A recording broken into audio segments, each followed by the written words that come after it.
சுவிசேஷமெனது பங்கு, என் மேலே விழுந்த கடமை.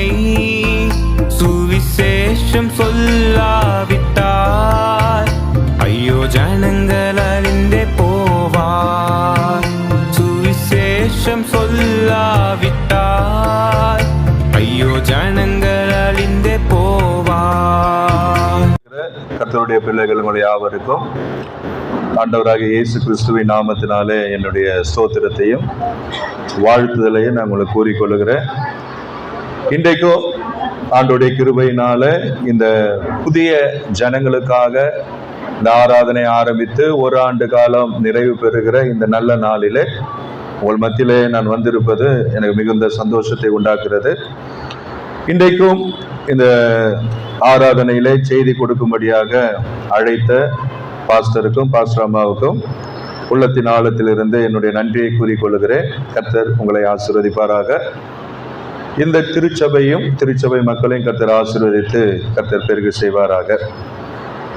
இன்றைக்கும் கர்த்தர் கொடுக்கிற ஒரு வேத வசனத்தை இன்றைக்கு நம்ம தியானிக்க போகிறோம். எரேமியாவின் தீர்க்க தரிசன புஸ்தகம் 33ஆம் அதிகாரம் 3வது வசனத்தை எடுத்த ஒருவர் தயவு செய்து வாசிக்கும்படி உங்களை பட்சமாய் கேட்டுக்கொள்கிறேன். எரேமியா தீர்க்க தரிசன புஸ்தகம் 33ஆம் அதிகாரம் 3வது வசனம்.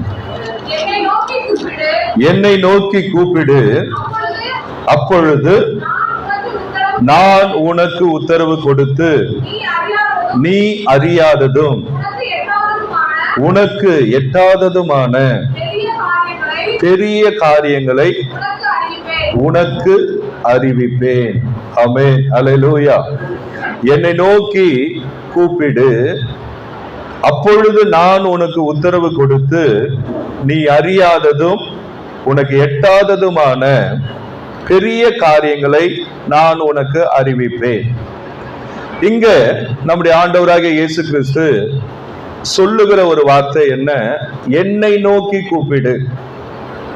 இன்றைக்கு இந்த இடத்துல ஏராளமான புதிய ஜனங்கள் நீங்க இந்த இடத்துல கூடி வந்திருக்கிறதை பார்க்க ரொம்ப சந்தோஷமா இருக்கு.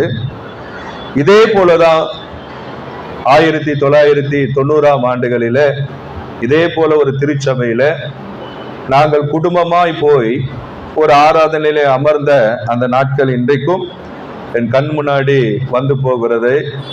இந்த நாளில வரும்பொழுது நான் அந்த நாட்களை நினைவு கூர்ந்தேன். காரணம் என்னன்னா, எங்கள் குடும்பம் பாரம்பரியமாக கிறிஸ்தவ குடும்பம் கிடையாது. நாங்களும் உங்களை போலவே நீங்கள் வழிபட்டு வருகிற அந்த தேவர்களை நாங்களும் ஆராதித்தவர்கள். என் தாயார் அவங்க மேல உலக தேவர்கள் என்று சொல்லப்படுகிற எல்லா தெய்வங்களும் இறங்கி அவங்க குறி சொல்லுவாங்க. அவங்க எங்க மணலி பகுதியில் இருக்கிற ஒரு கோயில்ல குறி சொல்லி கொண்டு இருந்தவங்க. நீங்க எங்க தாயாரை செவ்வாய்க்கிழமை வெள்ளிக்கிழமைல நீங்க பார்ப்பீர்களானால் அவங்கள அந்த மஞ்சள் சாரியில தான் அவங்கள பார்க்க முடியும். முழு நேரம் நல்ல பக்தி, நல்ல வைராக்கியம், அளவு கொடுத்திருக்காங்க. அது போல நெருப்பு மிதிச்சிருக்கிறாங்க, தீ மிதிக்கிற காரியங்கள், மற்ற அந்த பூவாட காரியம் என்று சொல்லப்படுகிற இந்த உலக பிரகாரமாக சொல்லப்படுகிற அத்தனை காரியங்களையும் என் தாயார் செய்து அதன் மூலமாக எங்களையும் அதற்குள்ளாக வழி நடத்தி கொண்டு வந்தாங்க. நமக்கு தெரியும், நம்ம வீட்டுல இருக்கிற அந்த தெய்வங்களுக்கெல்லாம் என்னதான் அந்த மஞ்சள் வைக்கிறது, குங்குமம் வைக்கிறது, அந்த வேலையெல்லாம் என் கையில தான் கொடுப்பாங்க. சிறு வயதிலிருந்தே அந்த காரியத்தை எனக்கு பழக்கி வைப்பாங்க. சிறு வயதிலிருந்து தெய்வ பக்தி வரணும். இப்படி எங்க நாட்கள் போய்கொண்டு இருந்த அந்த நாட்களில தான் திடீரென்று சொல்லி எங்க தாயாருக்கு உடல்நிலை சரியில்லாம போயிட்டு. என்ன உடல்நிலை சரியில்லை? திடீர்னு வயிற்று வலின்னு சொல்லுவாங்க, திடீர்னு தலை வலிக்குதுன்னு சொல்லுவாங்க. இந்த அமாவாசை பௌர்ணமி நாட்கள் எல்லாம் ஆனா திடீரென்று வயிறு வீங்கிடும். எப்படி வீங்கும்? இப்போ நிறைமாத கர்ப்பிணிகளுக்கு அந்த தாய்மார்களுக்கு வயிறு எவ்வளவு பெரிதாகுமோ அந்த அளவுக்கு பெரிதாக மாறிடும். டாக்டர் கிட்ட போய் செக் பண்ணி பார்த்தா எல்லா ரிசல்ட்டும் நார்மலா இருக்கும். அவங்களுக்கு எந்த ஒரு பிரச்சனையும் இல்லைங்க. ஸ்கேன் எடுத்தாச்சு, எல்லா டெஸ்ட் பண்ணி பார்த்தாலும் வயிற்றுல எந்த ஒரு பிரச்சனை இல்லை. வயிற்றுல பிரச்சனை இல்லை. ஆனா அந்த அமாவாசை இந்த பௌர்ணமி நாட்களில ரொம்ப துடிப்பாங்க, வேதனைப்படுவாங்க, தலை வலிக்குதுன்னு சொல்லுவாங்க. அந்த சிறு வயதுல எங்களை தலை மேல ஏறி நிக்க வைப்பாங்க. நில்லுங்க, அந்த அளவுக்கு எனக்கு வலி தாங்க முடியல, வேதனையா இருக்கு அப்படின்னு அவங்க ரொம்ப வேதனைப்பட்ட நாட்கள் உண்டு. ஏறத்தாழ 6 ஆண்டு காலம் இந்த பிரச்சனையில இருந்தோம். 6 ஆண்டு காலம். நமக்கு தெரியும், டாக்டர் ஒரு பக்கம், மந்திரவாதிகள் வீட்டுகளுக்கு ஒரு பக்கம், வர சொந்தக்காரங்க, நண்பர்கள், சுற்றுப்புறத்தில் இருக்கிற நண்பர் சொல்ற அந்த கோயிலுக்கு போ, அங்க போய் நைட் தங்கு, திருவேற்காடு போ, மேல்மருவத்தூர் போ, இங்க திருவற்றூர்ல இருக்கிற வடிவடியம்மன் கோயிலுக்கு போ, அங்க போ, இங்க போ, எங்கெங்க யார் யார் என்னென்ன சொல்றாங்களோ எல்லா இடங்களுக்கும் என் தகப்பனார் என்ன பண்ணுவாரு, என் தாயாரை அழைத்து கொண்டு போவார். ஏன்னா சுகம் வேண்டும், அவங்க நல்லா சுகம் அடையணும். நமக்கு அதுதான் தெரியும். நம்முடைய பாரம்பரியம் நமக்கு கற்றுக் கொடுத்தது எல்லாமே அந்த தேவர்கள் தான். அவங்க கிட்ட போனா நமக்கு நன்மை கிடைக்கும், நமக்கு சமாதானம் வரும், ஒரு விடுதலை வரும், நம்முடைய குடும்பம் உயர்த்தப்படும். ஆனா நாளுக்கு நாள் என் தாயாருடைய பிரச்சனை அதிகமானதே தவிர அந்த பிரச்சனைகள் குறையல, அந்த போராட்டங்கள் தீரல, அந்த கஷ்டங்கள் தீரல, அது அப்படியே வளர்ந்து கொண்டு வருது. இப்போ வேலை போக்குற இடத்துல என் தகப்பனாரால தொடர்ந்து வேலைக்கு போக முடியல. ஏன்னா அடிக்கடி லீவ் போட்டு இவங்களை என்ன பண்ணணும், ஹாஸ்பிட்டலுக்கு கூட்டிட்டு போகணும், இவங்களை மந்திரக்கார வீட்டுக்கு கூட்டிட்டு போகணும், இவங்களை அந்த கோயில்களுக்கு கூட்டிட்டு போகணும், அங்க போய் ராத் தங்கணும், இப்படி ஏராளமான பிரச்சனைங்க. இப்ப ஒரு இடத்துக்கு போனோம்னா நமக்கு எவ்வளவு சும்மா போயிட்டு வர முடியுமா, எவ்வளவு பணம் தேவைப்படும். அதனால அங்கும் இங்கும் கடன் வாங்கி ஒரு பக்கம் கடன் சுமை ஏறுது, ஒரு பக்கம் வேலையில பிரச்சனை, சும்மா லீவ் போட்டா வேலைக்கெல்லாம் வராத, வேலையை விட்டு போயிட்டுன்னு அங்க பிரச்சனை பண்றாங்க. ஒரு பக்கம் மனைவிக்கு இங்க சுகம் இல்லை, நாங்களும் சிறு பிள்ளைகளா இருக்கிறோம், நாங்களும் தொடர்ந்து ஸ்கூலுக்கு எல்லாம் போக முடியாது. ஏன்னா அம்மா நல்லா இருந்தா தானே, அம்மா நல்லா இருந்தாதான் வீட்டுல சாப்பாடு ஆக்குவாங்க, வீட்டுல சாதத்தை கட்டி டிஃபன் கட்டி கொடுப்பாங்க, நம்ம ஸ்கூலுக்கு போக முடியும். தாய்க்கே ஒரு பிரச்சனை. இப்படிப்பட்ட சூழ்நிலை கடந்து போகும்போதுதான் கடைசியாக இவங்களை என்ன பண்ணலாம், பைத்தியக்கார ஹாஸ்பிட்டலுக்காச்சும் கூட்டிட்டு போகலாம். ஏன்னா சும்மா தலைவர்கள் இழுக்குனாங்க, வயிற்று வலிக்குதுன்னு சொல்றாங்க, மைண்ட் ஏதாவது பிரச்சனை வந்திருக்குமா என்று சொல்லி கீழ்ப்பாக்கத்தில் இருக்கிற ஹாஸ்பிட்டலுக்கு என் தாயாரை அழைத்து கொண்டு போனாங்க. அங்க போய் செக் பண்ணி பார்த்தா அங்க இருக்கிறவங்க, அந்த டாக்டர்ஸ் எல்லாம் சொன்னாங்க, நல்லா இருக்கிற, நல்ல ஹெல்த்தியா இருக்கிற இந்த அம்மாவை ஏன்பா இங்க கூட்டிட்டு வந்தீங்க, பிரச்சனை அவங்களுக்கு இல்ல, கூட்டின்னு வந்த உங்களுக்கு தான் ஏதோ பிரச்சனை போலக்குது சொல்லி அதையும் சொல்லி அனுப்பிட்டாங்க. என் தாயாருடைய அந்த வலி வேதனை தாங்க முடியாம 2 முறை தற்கொலைக்கு முயன்று இருக்கிறாங்க. நம்ம அந்த எம்ஆர்எல் பிரிட்ஜு மேல ஏறி ஒரு முறை அதுல குதிக்க போகும்பொழுது அங்க தேவ கிருபையினால ஒரு மக்கள் பார்த்து அவங்கள அந்த இடத்துல இருந்து காப்பாத்தி வீட்டுக்கு கொண்டு வந்தாங்க. இன்னொரு முறை திருவற்றூர் கடல்ல விழ போயிட்டாங்க. காரணம் என்ன, அவங்களால வலி வேதனை தாங்க முடியல. எவ்வளவுதான் நமக்கு இந்த குடும்பத்திற்கு பாரமா இருக்கிறது. ஏன்னா தேடாத தெய்வங்கள் அல்ல, எந்தெந்த தெய்வங்களை தேடணுமோ எல்லாமே தேடுறாங்க. கடைசியாக ஒரு நாள் என் தகப்பனார் எங்க அம்மா மேலேயே அந்த சாமி வரும், அப்படி இறங்கி வரும்பொழுது கேட்டபோது அந்த சாமி சொல்லுது, எங்க அப்பா கேட்கிறாரு, நாங்க உங்களை தானே தேடுறோம், நீங்க தானே எங்களுக்கு நன்மை செய்யணும், இவ்வளவு பிரச்சனை இவ்வளவு போராட்டம், ஏன் எங்களுக்கு நிம்மதி இல்லை, ஏன் எங்களுக்கு இப்படிப்பட்ட சூழ்நிலை இருக்கு? அப்போ அந்த சாமி சொல்லுது, உங்களுக்கு சூனியம் பண்ணியிருக்கிறாங்க, சூனியம் பண்ணிட்டாங்க, சூனியத்தினாலதான் இவ்வளவு பிரச்சனை, உனக்கு பாதிப்பு அப்படின்னு சாமி சொல்லுது. சரி, சூனியம் பண்ணிட்டான், ஆனா அந்த சூனியத்துல இருந்து நீ எங்களை விடுவிக்கணுமே, காப்பாத்தணுமே அப்படின்னு கேட்டா சாமி சொல்லுது, என்ன மந்திரவாதி கட்டி போட்டுட்டான், இந்த எல்லைக்குள்ள என்னால என்ன பண்ண முடியல, வர முடியல, வர முடியாமதால நான் தூரத்துல நிக்கிறோம், எல்லைக்குள்ளேயே அவன் வர விடாதபடி மந்திரவாதி கட்டி விட்டான் அப்படின்னு அது சொல்லுது. நாம இதுவரை வழிபட்டு வணங்கி வருகிற அந்த தெய்வம் மந்திரவாதி என்னை கட்டிட்டான். எங்க அப்பாவுடைய அம்மா இறந்து போயிருந்தாங்க. இறந்ததுனால அதையே என்ன பண்ணாங்க, எங்க அம்மா மேல ஒரு தெய்வமாக அதை இறக்கி வச்சிருந்தாங்க. அந்த பூவாடக்காரிலாம் வச்சு இறக்கி வச்சு, ஏன்னா குல தெய்வம், வீட்டை பார்த்துக்கணும் அப்படின்னு சொல்லி நம்ம குலத்தை விருத்தி அடைய செய்யணும் என்பதற்காக. இப்போ அந்த தெய்வம் எல்லாம் என்ன பண்ணுது, நம்மள மந்திரவாதி கட்டி போட்டதுனால எங்களால ஒன்றும் செய்ய முடியாது. இப்போ தெய்வமே நம்மளை கைவிரிச்ச விட்ட சூழ்நிலை. கூப்பிட்டோம் 6 ஆண்டு காலம். கடைசியாக இவங்களுக்கு மரணம் தான், சாவு தான், அதுக்கு மேல எதுவும் பண்ண முடியாது. ஏன்னா இருந்த பணம் எல்லாம் செலவழிச்சாச்சு, எவ்வளவு கடன் வாங்க முடியுமோ வாங்கியாச்சு, வேலையில பிரச்சனை, எல்லாராலும் கைவிடப்பட்ட சூழ்நிலை. பொதுவா நம்ம நல்லா இருந்தாதான் நம்முடைய சொந்தமோ பந்தமோ உற்றாரோ உறவினர்களோ நண்பர்களோ நம்மை சூழ்ந்து இருப்பாங்க. நம்ம வாழ்க்கையில ஒரு பிரச்சனை, ஒரு கஷ்டம், ஒரு இழப்பு, ஒரு நஷ்டம் வந்தா வருவாங்க, ஆட்டோமேட்டிக்கா என்ன பண்ணுவாங்க, சொல்லாம கொள்ளாம அவங்க இருக்கிற இடம் தெரியாம என்ன பண்ணுவாங்க, மறைஞ்சிருவாங்க. இப்போ தனித்து விடப்பட்ட ஒரு சூழ்நிலை. கடைசியாக இப்போ நாங்கள் குடியிருக்கிற பகுதியிலே 40 ரூபாய் ஓலை குடிசை, கரண்ட் இருக்காது. அது ஏரிக்கரை. 90ல நீங்க நினைச்சு பாருங்க.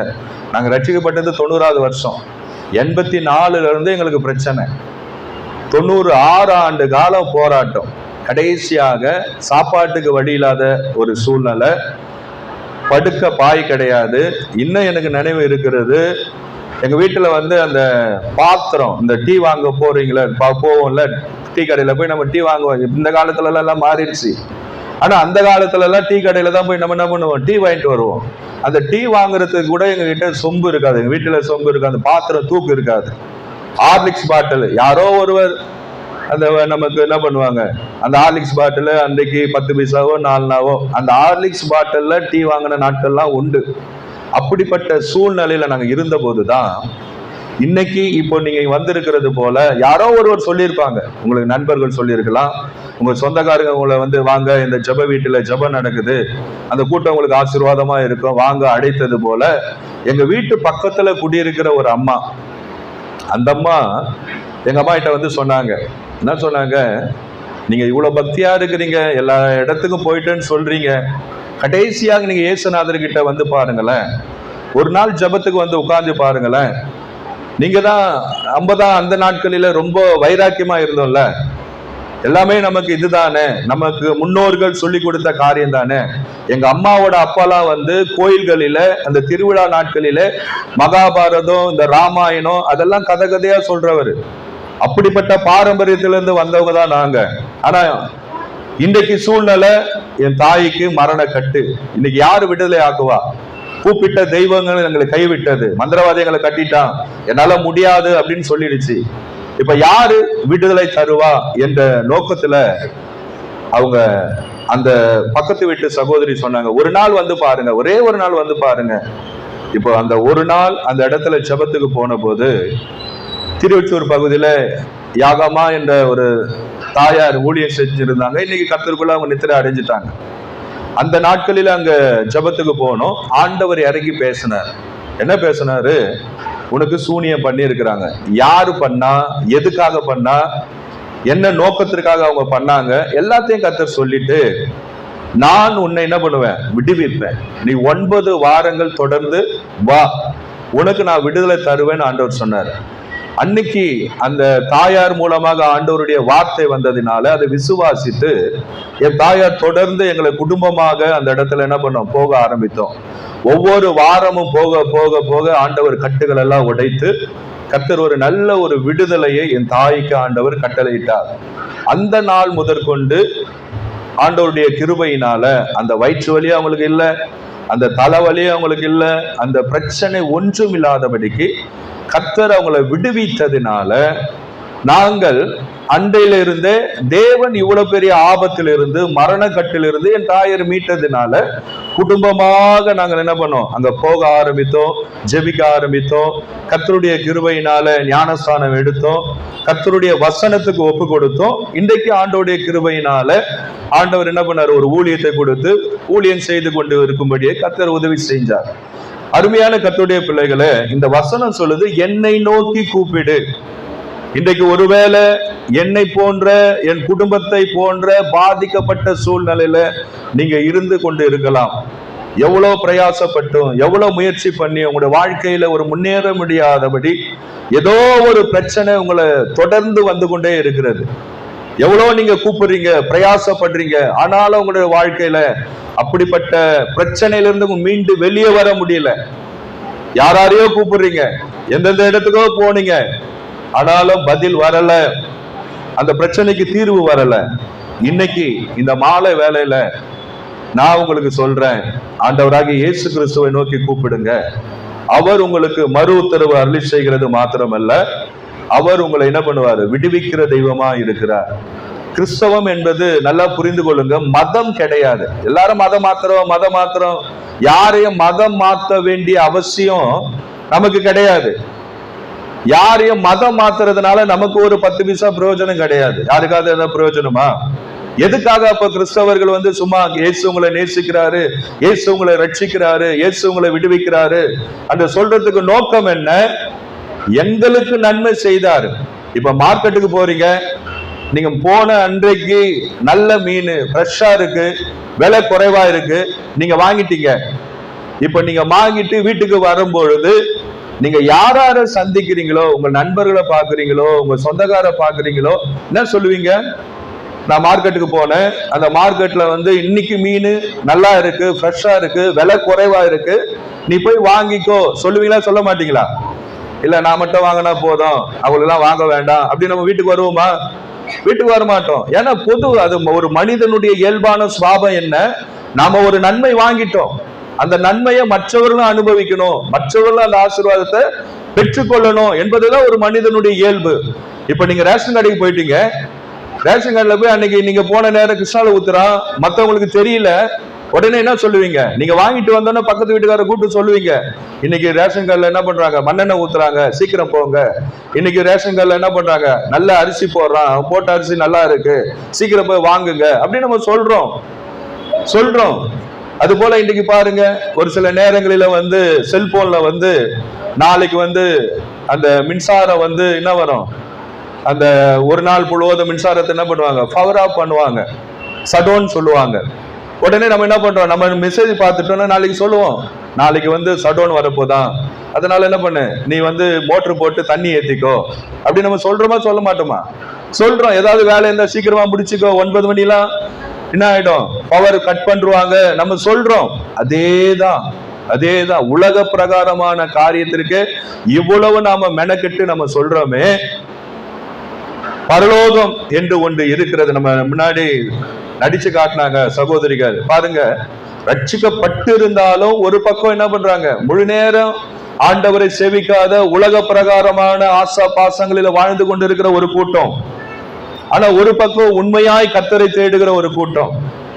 இது எழுத்தின்படியே நீங்க நம்புறீங்களோ நம்பலையோ, ஆனா ஒரு நாள் நிச்சயம் நிறைவேறும். அல்லேலூயா. யாரெல்லாம் ஆண்டவருக்காக உண்மையாய் காத்து கொண்டு இருக்கிறார்களோ நிச்சயமா அவங்க பரலோகத்துக்கு எடுத்துக் கொள்ளப்படுவாங்க. அருமையான கர்த்தருடைய பிள்ளைகளே, இன்றைக்கு எனக்கு கொடுக்கப்பட்ட நேரம் கொஞ்ச நேரம் தான், இன்னும் 10 நிமிஷத்துல நான் உங்களுக்கு முடிச்சிருவேன். என்னை நோக்கி கூப்பிடு, நான் உன்னை என்ன பண்ணுவேன், உனக்கு நான் மறு உத்தரவு அருளி செய்கிறது மாத்திரமல்ல, நான் உன்னை விடுவிப்பேன் ஆண்டவர் சொன்னார். நீங்க சங்கீதம் 50ஆம் சங்கீதம் 15வது வசனத்தை தயவு செய்து வாசிங்க பார்க்கலாம். சங்கீதம்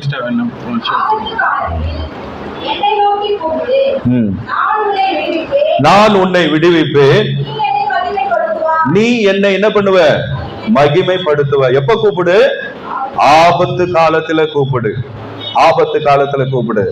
கர்த்தர் சொல்றாரு, மகனே மகளே, உன்னுடைய ஆபத்தான சூழ்நிலை, இக்கட்டான சூழ்நிலை எதுவோ நீ கூப்பிடு, நான் உனக்கு என்ன பண்ணுவேன், மறு உத்தரவு அருளி செய்வேன், நான் உன்னை விடுவிப்பேன் என்று கர்த்தர் சொன்னார். நீங்க சங்கீதம் 91:15 வாசிங்க. அவன் என்னை நோக்கி கூப்பிடுவான், நான் அவனுக்கு மறு உத்தரவு அருளி செய்து ஆபத்தில் நானே அவனோடு இருந்து அவனை தப்புவித்து அவனை கனப்படுத்துவேன். அல்லேலூயா. பாருங்க, என்னை நோக்கி கூப்பிடுன்னு சொன்னாரு, ஆபத்து காலத்துல நோக்கி கூப்பிடு சொன்னாரு.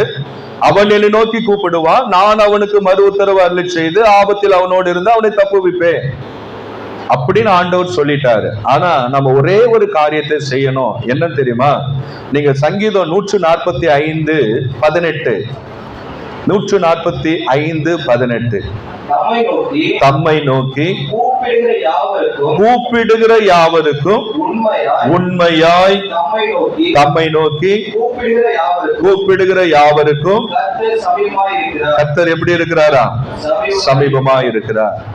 சில நேரம் நம்ம கிட்ட சொல்லுவாங்க, நான் ஆண்டவரே நினைச்சிட்டு தானே இருக்கிறேன், ஆண்டவரை நினைச்சிட்டு தான் இருக்கிறேன், எல்லா தெய்வமும் ஒரே தெய்வம் தானே, நானும் எவ்வளவு ஜெபம் பண்றேன், ஆனா எனக்கு எதிர்பார்த்த நன்மைகள் எனக்கு கிடைக்கலையே அப்படி நம்ம சொல்றோம். அருமையான கர்த்தருடைய பிள்ளைகளை, நம்ம கூப்பிடுகிறோம், ஆனா உண்மையாய் நம்ம கூப்பிடுகிறோமா?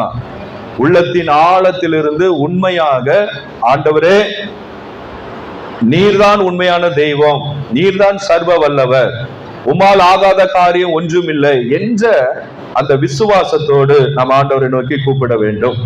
இன்னைக்கு வேதத்துல அநேக கூப்பிடுதலுக்கு ஆண்டவர் செவி சாய்த்து இருக்கிறார், பதில் கொடுத்திருக்கிறார்.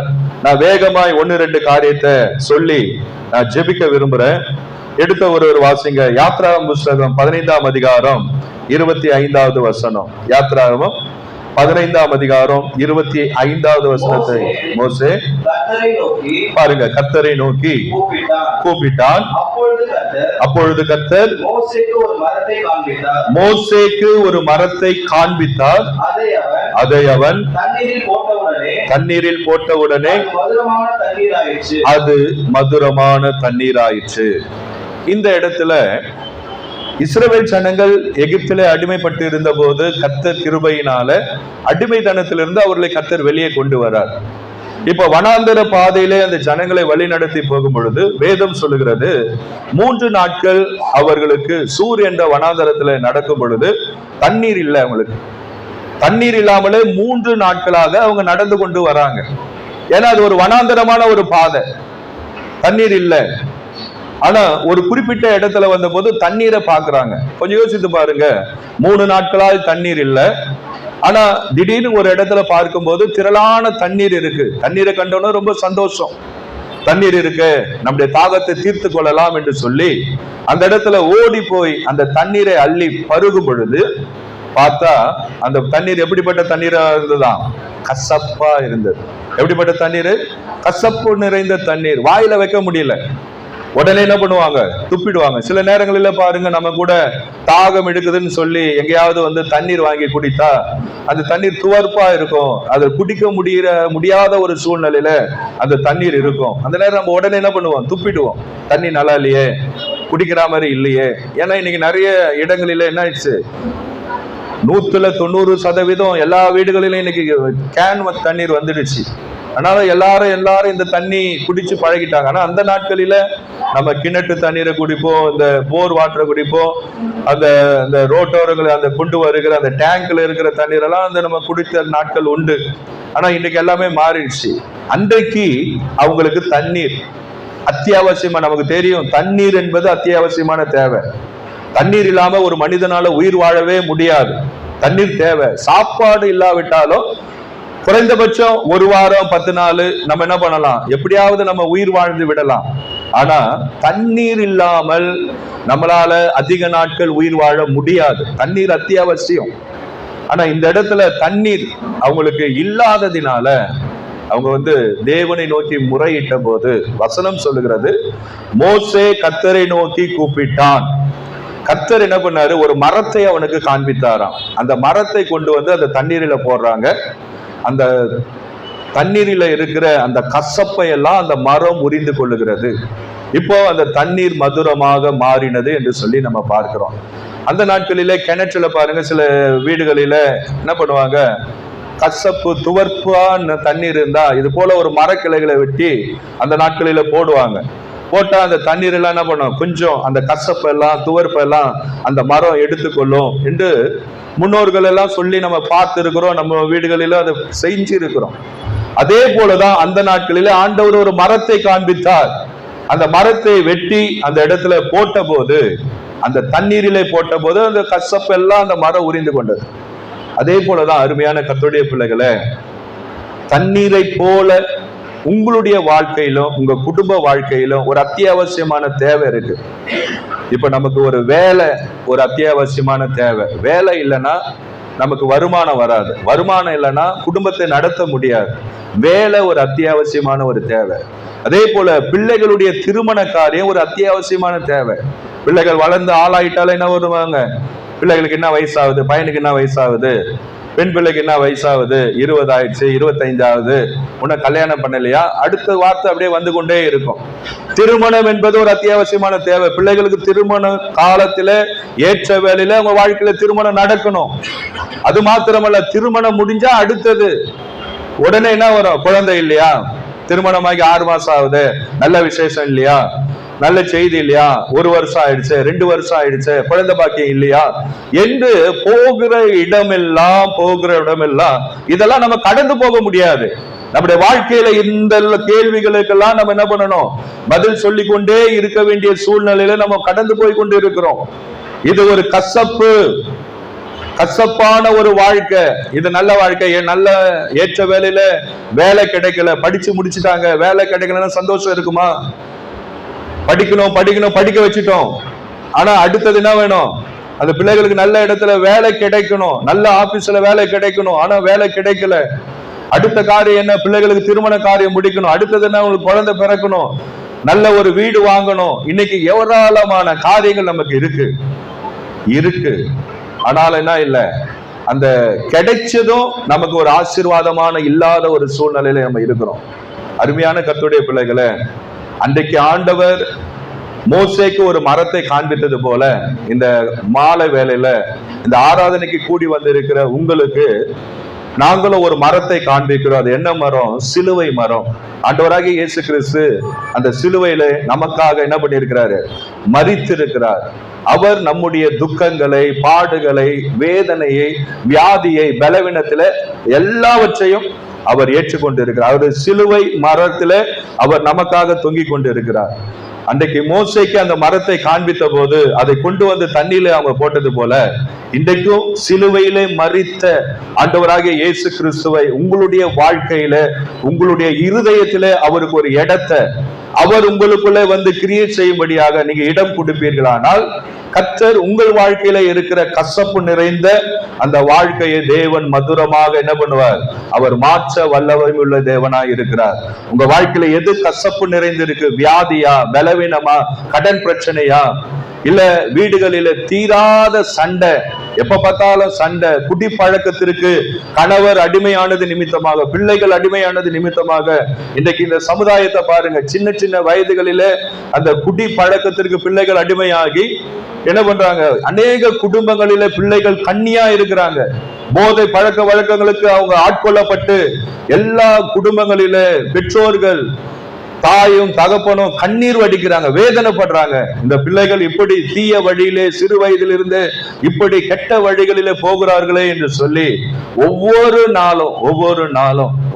நாளும் எத்தனையோ தாய்மார்கள் கண்ணீரோடு போன் பண்ணுவாங்க.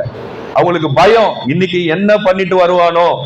ஏன்னா குடிச்சிட்டு வந்தா ஒரு சைக்கோ போல வீட்டுல இருக்கிற பொருள் எல்லாம் தூக்கி போட்டு உடைக்கிறாங்க, வீட்டுல இருக்கிற பொருளை உடைக்கிறாங்க, அடிக்கிறாங்க. இன்னைக்கு என்ன பண்ண போறாங்க, எனக்கு வீட்டுக்குள்ள இருக்கவே பயமா இருக்கு என்று தாய்மார்கள் கண்ணீர் வடிக்கிறாங்க. தாய்மார்கள் பெற்றெடுத்த பிள்ளையை பார்த்து பயந்து வாழுகிற சூழ்நிலையில இன்னைக்கு சமுதாயம் போய் கொண்டு இருக்கிறது. அருமையான கர்த்தருடைய பிள்ளைகளை, இப்படிப்பட்டதான பிரச்சனையில ஒருவேளை நீங்க ஒவ்வொரு நாளும் கண்ணீர் வடித்து கொண்டு இருக்கலாம். அவமானத்தினால, வெட்கத்தினால வெளியே சொல்ல முடியாம நீங்க அந்த பாடின் ஊடாக கடந்து போய் கொண்டு இருக்கலாம். என்ன ஒரு வாழ்க்கை, மதுரம் இல்லையே, மகிழ்ச்சி இல்லையே, ஒரு நாள் எனக்கு நிம்மதி இல்லையே என்று சொல்லி இருக்கலாம். இன்றைக்கு ஆண்டவராகிய இயேசு கிறிஸ்து உங்களுக்காக தான் சிலுவையில மரித்திருக்கிறார். அந்த சிலுவை மரித்த இயேசுவை நீங்க உங்களுடைய வாழ்க்கையில என்ன பண்ணுங்க? அனுமதிங்க. அவர் வர சொல்லுங்க. அல்லேலூயா. நம்முடைய ஆண்டவர் எப்பவுமே அவர் யாரு?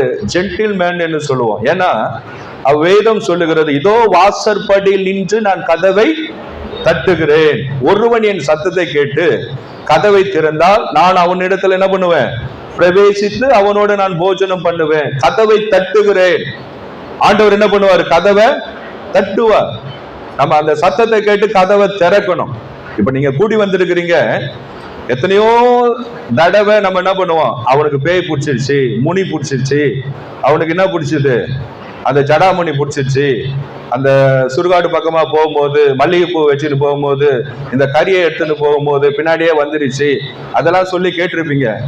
எந்த இடத்திலாவது இயேசுநாதர் பிடிச்சிட்டாரு, இயேசுவின் ஆவி இவனை என்ன பண்ணிருச்சு?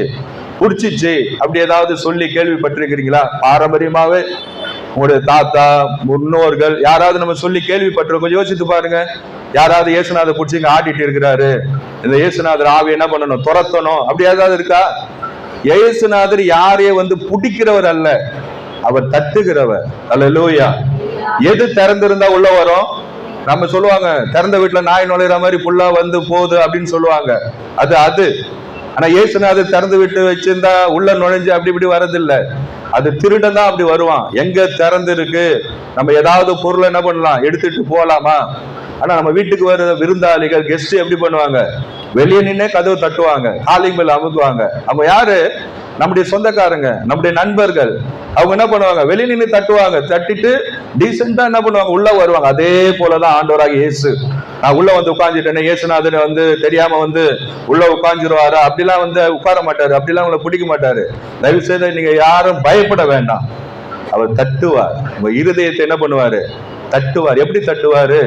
இப்ப பாடினாங்க, பாடல் மூலியமாக ஒரு வார்த்தை உங்களை தட்டி இருக்கும். கூப்பிடு நீ பதில் கொடுப்பார், உன் குறைகள் எல்லாம் என்ன பண்ணுவாரு, நிறைவாக்குவார். அப்ப கூப்பிடுன்னு சொன்னா நம்ம என்ன பண்ணணும், அதை ஏற்றுக்கொண்டு நம்ம கூப்பிடும் போது நமக்கு ஆண்டவர் என்ன பண்ணுவாரு, பதில் தருகிறவரா இருக்கிறார்.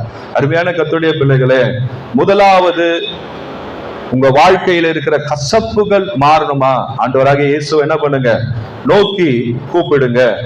இரண்டாவது ஒரு காரியத்தை சொல்லி நான் கடந்து போறேன். நீங்க லூக்கா எழுதின சுவிசேஷம் 18ஆம் அதிகாரம் 37, 38வது வசனத்தை வாசிங்க. லூக்கா எழுதின சுவிசேஷம். நசரனாகிய இயேசு போகிறார் என்று அவனுக்கு அறிவித்தார்கள். அப்பொழுது அவன், இயேசுவே தாவீதின் குமாரனே எனக்கு இரங்கும் என்று சொல்லி கூப்பிட்டான். போதும். இந்த இடத்துல எரிகோ என்ற பட்டணத்துல ஆண்டவராகிய இயேசு கிறிஸ்து தாம் வாழ்ந்த அந்த நாட்களிலே ஊழியத்தின் நிமித்தம் அந்த பாதையில வழியாக போகும் பொழுது இயேசு கிறிஸ்து வந்தாலே அந்த இடத்துல திரளான ஜனங்கள் கூட்டிடுவாங்க. ஏன்னா அவருடைய வார்த்தையில வல்லமை உண்டு, அவருடைய வஸ்திரத்துல வல்லமை உண்டு, அவருடைய தொடுதலில வல்லமை உண்டு.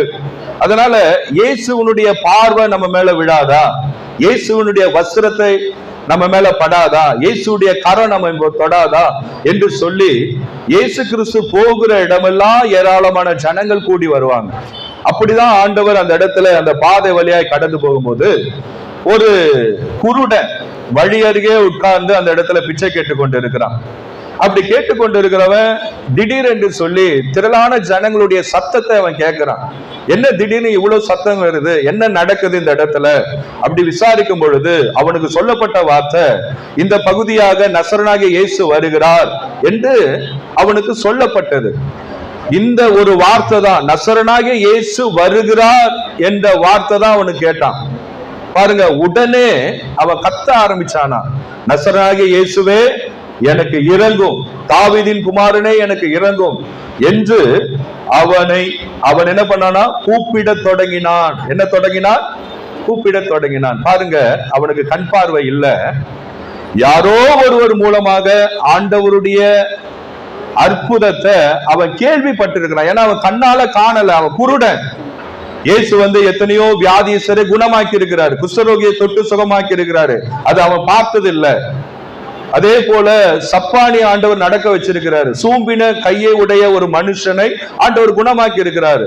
18 வருஷமாய் ஒரு கூனி தேவனுடைய ஆலயத்துல இருந்த அவளை ஆண்டவர் தொட்டு குணமாக்கி இருக்கிறார். 38 வருஷம் வியாதிசனை ஆண்டவர் சுகமாக்கி இருக்கிறார். இதெல்லாம் வந்து இவன் பார்த்ததில்லை, ஆனா கேள்விப்பட்டு இருக்கிறான். யாரோ ஒருவர் என்ன பண்ணிருக்கிறாங்க, அவனுக்கு சொல்லி இருக்கிறாங்க. இப்போ இந்த சந்தர்ப்பம் இன்றைக்கு அவனுக்கு பக்கத்துல வந்துருச்சு. ஏன்னா இவனால வந்து இயேசுநாதர் இருக்கிற இடத்துக்கு தேடி போக முடியாது. காரணம், இவன் குருடன். இவனை யாராவது கொண்டு போகணும்னா உதவிக்கு ஆட்கள் தேவை. மற்றவர்கள் உதவி இல்லாம அவனால கடந்து போக முடியாது. ஆனா இன்றைக்கு அவன் இருக்கிற இடத்துல இயேசு வராரு. இந்த சந்தர்ப்பத்தை நான் விட்டுவிடக் கூடாது. எப்படியாவது ஆண்டவர்கிட்ட எனக்கு ஒரு உதவி கேட்கணும், ஒரு நன்மையை நான் வாங்கி பெற்றுக்கொள்ளணும்னு சொல்லி அவன் என்ன பண்றானா, கூப்பிட தொடங்கினான். மறுபடியும் அந்த வசனத்தை வாசிங்க. நசரனாகிய இயேசு போகிறார் என்று அவனுக்கு அறிவித்தார்கள்.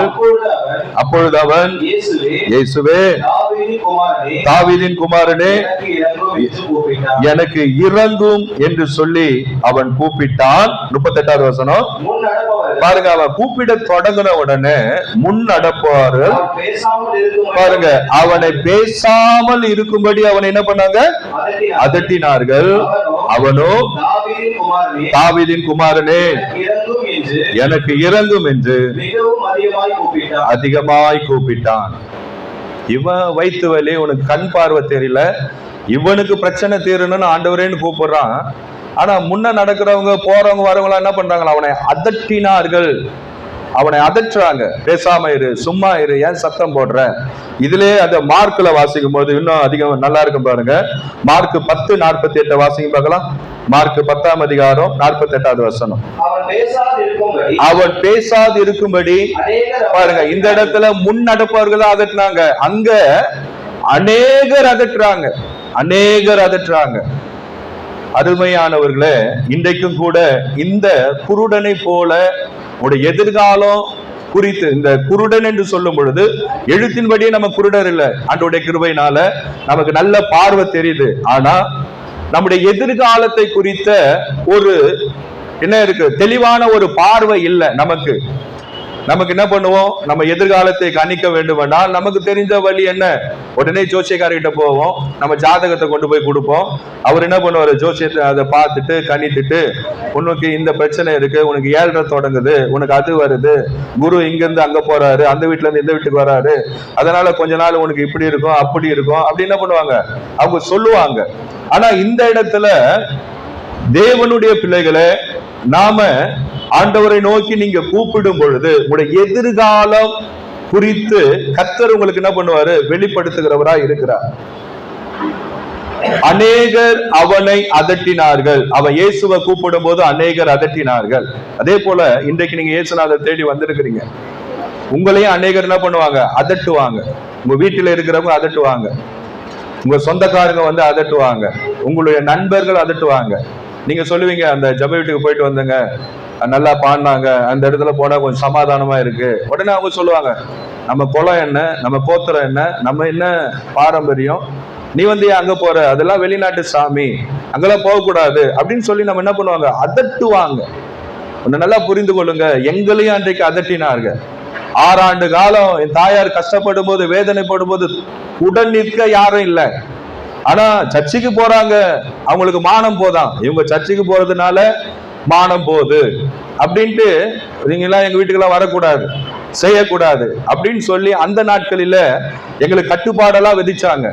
ஆனா என் தாயார் ஒரே வார்த்தை சொன்னாங்க, நான் சாக கடந்தேன், இயேசுநாதர் தான் என்னை காப்பாத்தினாரு. என் பிள்ளைகளுக்கு இன்னைக்கு நான் ஒரு தாயா ஜீவனோடு இருக்கிறேன்னா அந்த இயேசுநாதர் தான்.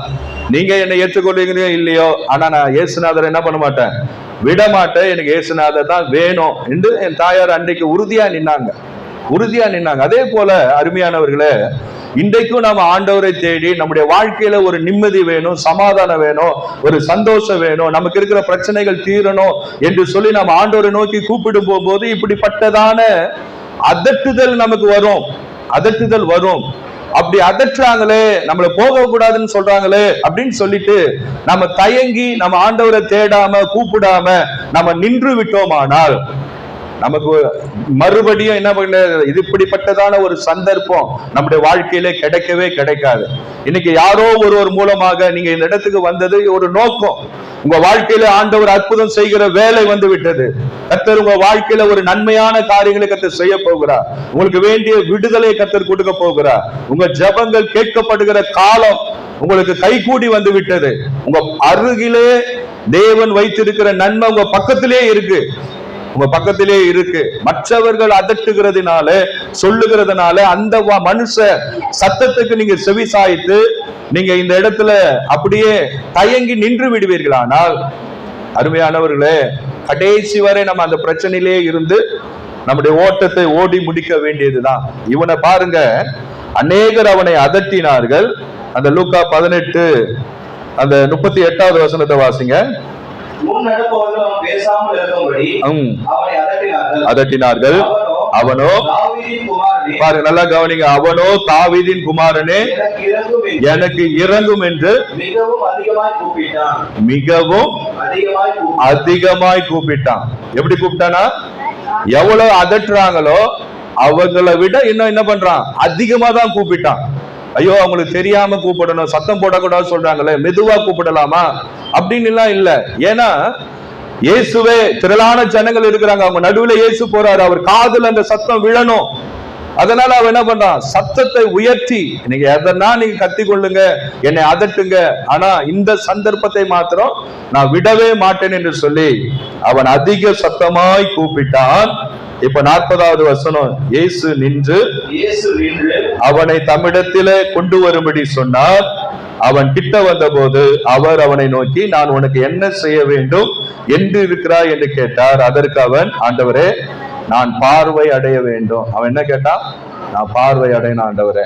இவன் கூப்பிடுகிற சத்தத்தை அவ்வளவு திரளான ஜனங்கள் மத்தியில இயேசு கேட்டு நின்று அவனை அழைத்து கேட்கிறாரு, நான் என்ன செய்யணும், உனக்கு நான் என்ன பண்ணணும், நான் பார்வை அடையணும் ஆண்டவரே. உடனே ஆண்டவர் சொன்னாரு, இயேசு அவனை நோக்கி, நீ பார்வை அடைவாயாக, உன் விசுவாசம் உன்னை ரட்சித்தது என்றார். ஆண்டவர் உடனே சொன்னாரு, நீ பார்வை அடையணும்னு கேட்கிற, நீ பார்வை அடைவாயாக, உன் விசுவாசம் தான் உன்னை ரட்சித்தது. அல்லேலூயா. அதுக்குள்ள அந்த விசுவாசம் இருந்ததுனாலதான் அவனால கூப்பிட முடிஞ்சது. அவனுக்குள்ள அந்த நம்பிக்கை இல்லைன்னா அவன் என்ன பண்ணிருப்பான், அந்த அளவுக்கு கூப்பிட்டு இருக்க மாட்டான். சரி அப்படின்னு சொல்லிட்டு என்ன பண்ணுவான், இவங்க நம்மளை திட்டுறாங்களே அதட்டுறாங்களேன்னு சொல்லி விட்டு இருப்பான். ஆனா இயேசு கிட்ட நான் கிட்ட போனா நிச்சயம் ஆண்டவர் என் வாழ்க்கையில ஒரு அற்புதத்தை செய்வார் என்று சொல்லி அவன் கூப்பிட்டான் பாருங்க. ஆண்டவர் அவனை அழைத்தாரு, பக்கத்துல வர வச்சாரு, உனக்கு என்ன வேணும்னு கேட்டாரு. அவனை ஆண்டவர் கேட்டதை அவனுக்கு கர்த்தர் கொடுத்தாரு. இந்த கடைசியாக ஒரே ஒரு வசனம், அந்த 43வது வசனத்தை வாசிங்க பாருங்க. உடனே அவன் பார்வை அடைந்து தேவனை மகிமைப்படுத்திக் கொண்டு என்ன சென்றான், அவருக்கு பின் சென்றான். அல்லேலூயா, அல்லேலூயா. இன்னைக்கு நிறைய கர்த்தருடைய பிள்ளைகள் இருக்காங்க, சபைக்கு வருவாங்க, விண்ணப்பத்தெல்லாம் சொல்லுவாங்க, எங்களுக்காக ஜெபம் பண்ணுங்க, நம்ம பாரத்தோடு ஆண்டவரே வியாதியை குணமாக்குங்க, இவங்க பிரச்சனையை தீருங்க, கடன் பிரச்சனையை தீருங்க, வேலை கூடுங்க, திருமண காரியத்தை நடத்துங்க அப்படின்னு சொல்லி நம்ம உபவாசம் இருந்து அவளுக்காக ஜெபம் பண்ணுவோம். கர்த்தருடைய கிருபையினால அவளுக்கு அந்த நன்மைகள் நடக்கும் போது ஒரு சில பேர் என்ன பண்ணுவாங்க, சாட்சி சொல்லுவாங்க, ஆண்டவர் என் ஜெபத்தை கேட்டாரு, எனக்கு ஆண்டவர் திருமணத்தை நடத்தி வச்சாரு, என் பிள்ளைகளுக்கு கர்ப்பத்தின் பண்ணி கொடுத்தாரு, வேலை கொடுத்தாரு, வீடை கட்டி கொடுத்தாரு, கடன் பிரச்சனை தீரும்படி செஞ்சாரு. ஜெபம் பண்ணிட்டு ஒரு சோத்திரம் பண்ணிட்டு ஒரு 10 ரூபாயை கொண்டு காணிக்கை டப்பால போட்டுட்டு அதோட ஆண்டவருக்கு என்ன பண்ணுவாங்க, டாட்டா சொல்லிட்டு போயிடுவாங்க.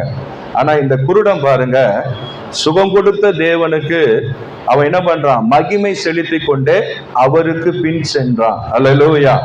நாமும் கூட தேவன் நமக்கு நன்மை செய்ததை மறவாம நன்றி உள்ள உணர்வோடு நம்ம என்ன பண்ணணும், தேவனை மகிமைப்படுத்தி காலம் முழுவதும் அவரை பின் செல்லுகிற அந்த குணம் நமக்கு வேணும் என்று சொல்லி நம்ம ஆண்டவரிடத்துல கிருபை கேட்கணும். எல்லாரும் தலைகளை தாழ்த்துவோமா? எல்லாரும் தயவு செய்து தலைகளை தாழ்த்தி இன்றைக்கு நம்ம ஆண்டவராக